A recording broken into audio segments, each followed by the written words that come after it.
মহান আল্লাহ তাআলা রব্বুল আলামিনের দরবারে অসংখ্য অগণিত কালিমাতুর শুকর যে মহান আয়াতে কারীম রব্বুল আলামিন আমাদেরকে আজকে শুক্রবার এই জুমার দিনে আজকের এই মাহফিলে আসা এবং বসার মতো তৌফিক দান করেছেন ওই মহান ওই নবীর দরবারে মন থেকে উচ্চ আওয়াজ করে আলহামদুলিল্লাহ।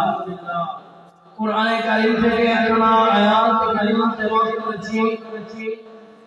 আল্লাহ পাক রব্বুল আলামিন কোরআনে কারীমের মধ্যে জানিয়ে দিলেন, ইয়া আইয়ুহাল্লাযীনা আমানু ইসতাঈনু বিস-সাবরি ওয়াস-সালাহ ইন্নাল্লাহা মা'আস-সাবিরিন। আল্লাহ পাক রব্বুল আলামিন বলেন, ইয়া আইয়ুহাল্লাযীনা আমানু, হে ঈমানদারগণ, ইসতাঈনু বিস-সাবরি ওয়াস-সালাহ, ধৈর্য ও নামাজের মাধ্যমে, ইন্নাল্লাহা, নিশ্চয়ই আল্লাহ তাআলা, মা'আস-সাবিরিন, আল্লাহ পাক রব্বুল আলামিন ধৈর্যশীলদের সাথে আছেন। আমার ভাই, আমার বন্ধু, আল্লাহ পাক রব্বুল আলামিন কোরআনের কারীমের মধ্যে আমাদেরকে জানিয়ে দিলেন যে আমার বান্দা বান্দিরা তোমরা শুনে রাখো, আমি আল্লাহ কোরআন নাযিল করেছি, আমি আল্লাহ কোরআনকে সৃষ্টি করে জমিনে পাঠিয়েছি। একমাত্র এই কোরআন দেখে, কোরআন পড়ে তোমরা আমি আল্লাহর ইবাদত করবা। তোমরা যারা কোরআন বুঝতে পারবা, তোমরা যারা কোরআন বুঝে যারা আমল করতে পারবা, আমি আল্লাহর হুকুম আহকাম গুলি মানতে পারবা, আমার কোরআনের আইন যারা মেনে দুনিয়ার মধ্যে চলবে, আমার কোরআনের আইন মেনে যারা দুনিয়াবি করবে, আমি আল্লাহ তাদের জন্য কাল হাসরের ময়দানে সুন্দর ব্যবস্থা রেখেছি।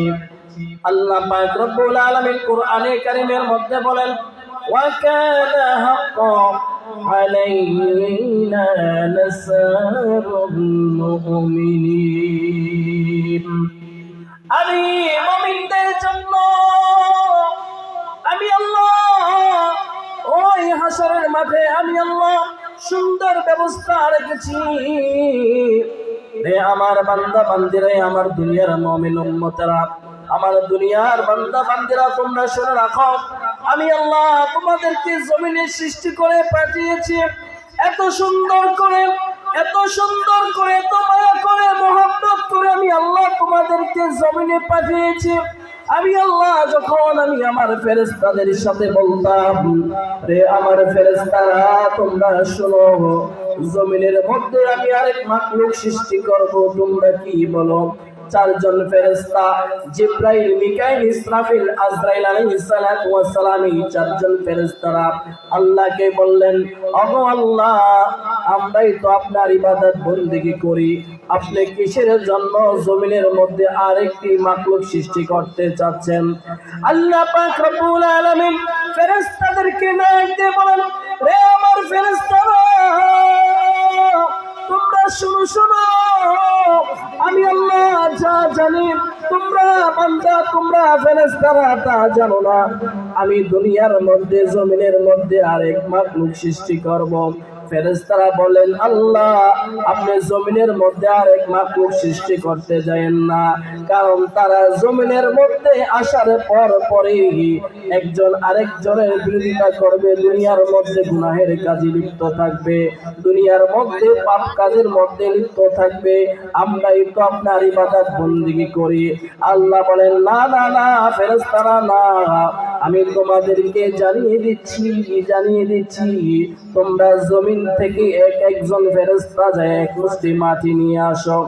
আল্লাহর হুকুম যখন আল্লাহ যখন জিবরাইল আলাইহিস সালামকে আদেশ করলেন, হে জিবরাইল, যাও জমিনের মধ্যে যাও, জমিনের মধ্যে গিয়ে এক মুষ্টি মাটি নিয়ে আসো। আল্লাহর হুকুমে জিবরাইল আলাইহিস সালাম জমিনের মধ্যে গিয়ে এক মুষ্টি মাটি আনার জন্য গিয়েছিলেন। ওই মাটি জিব্রাইল আলাইহিস সালাতু ওয়াস সালাম বললেন, এই জিব্রাইল তুমি কিসের জন্য আমাকে নিয়ে যাচ্ছ?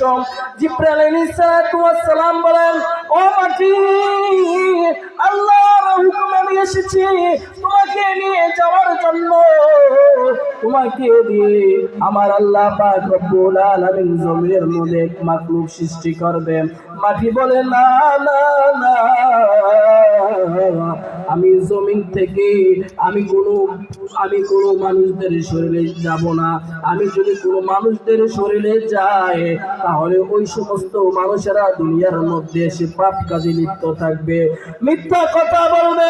আমি ওই সমস্ত মানুষদের শরীরে যেতে পারবো না। জিব্রাইল আমাকে রেখে যাও, রেখে যাও। যখন মাটির এই কথা শুনে জিব্রাইল মাটিটা ফেলে দিয়ে চলে গেলেন। আল্লাহর আদেশে আরেকজন ফেরেশতা আমার আল্লাহ পাক রব্বুল আলামিন পাঠাইলেন। আল্লাহ পাক রব্বুল আলামিনের আদেশে এমনি ভাবে মিকাইল গেলেন, এমনি ভাবে ইসরাফিল গেলেন, শেষ পর্যন্ত আজরাইল আলাইহিস সালাতু ওয়াস সালাম গেলেন। আজরাইল আলাইহিস সালাতু ওয়াস সালাম যাওয়ার পর মাটি নিয়ে আসলেন, মাটি দিয়ে দুনিয়ার মানুষকে সৃষ্টি করলেন। সেই জন্য বলে দুনিয়ার মানুষেরা, তোমরা যদি আল্লাহর ইবাদত করতে না পারো, তোমরা যদি আল্লাহকে ভয় না করতে পারো, আল্লাহ জানিয়ে দিলেন কাল কিয়ামতের ময়দানে, হাসরের ময়দানে, কঠিন বিপদের সময়, কঠিন মুসিবতের সময় আমার আল্লাহ তোমাদেরকে কাঠগড়ার মধ্যে দাঁড়া করাবেন। সেই জন্য রাসূল সাল্লাল্লাহু আলাইহি ওয়াসাল্লাম হাদিস শরীফের মধ্যে বলেন, আখলিস দীনাকা ইয়াকফিকাল আমালুল কলিল, অল্প আমলে তোমার নাজাতের জন্য যথেষ্ট হয়ে যাবে। সংক্ষিপ্ত আলোচনা ছিল, আমি আলোচনা শেষ করে দিচ্ছি। আসসালামু আলাইকুম ওয়া রাহমাতুল্লাহি ওয়া বারাকাতুহু।